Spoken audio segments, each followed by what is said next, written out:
নবী বলছে সুবহানাল্লাহ 100 বার পড়লে, 100 বার কেউ সুবহানাল্লাহ পড়লে 100 নবী বংশের গোলাম আজাদ করার সওয়াব।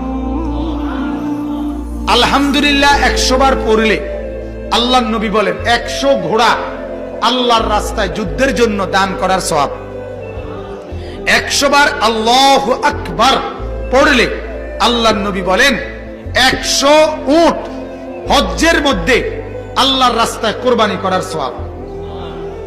যে ব্যক্তি প্রত্যেক শুক্রবারে জুম্মার দিন সূরা কাহাফ একবার পড়বে, আল্লাহ তাআলা তাকে 3টা ফজিলত মর্যাদা দান করবে।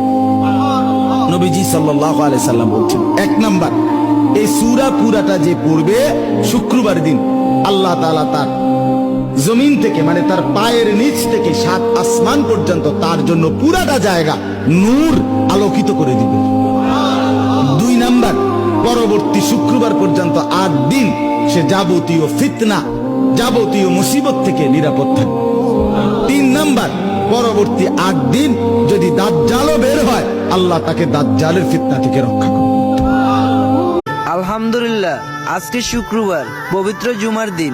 হে আল্লাহ, এই জুমার উসুলায় সকল কবরবাসীকে জান্নাত নসিব করুন, আমিন। সবাইকে জুম্মা মুবারক।